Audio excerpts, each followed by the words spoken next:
தரலாம். நல்லா கொதித்து வெந்து வரும்போது சிம்மில் வச்சுருங்க.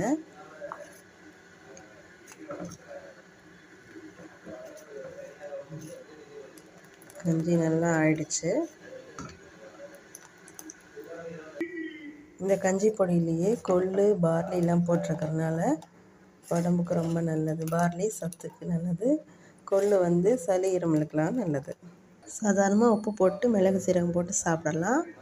நான் முருங்கைக்கீரை பொடி வச்சுருக்கேன், கருவேப்பிலை தொகையில் வச்சுருக்கேன். மாறினதுக்கப்புறம் சர்வ் பண்ணிட்டோன்னா யாருக்கு எது இஷ்டமோ போட்டு சாப்பிடலாம். நெல்லிக்காய் ஊறுகாயும் இருக்குது. யாருக்கும் சர்வ் பண்ணி எடுத்து வச்சாச்சு. எக்ஸ்ட்ராவும் இருக்குது. யாருக்கு எது மாதிரி தேவையோ அதுக்கேற்ற மாதிரி அவங்க சாப்பிட்றதுக்கு எல்லாம் ரெடி ஆயாச்சு. நீங்களும் இது போல் சத்தாக சாப்பிடுங்க, சந்தோஷமாக இருங்க. தேங்க்யூ. மறக்காமல் சப்ஸ்கிரைப் பண்ணுங்கள்.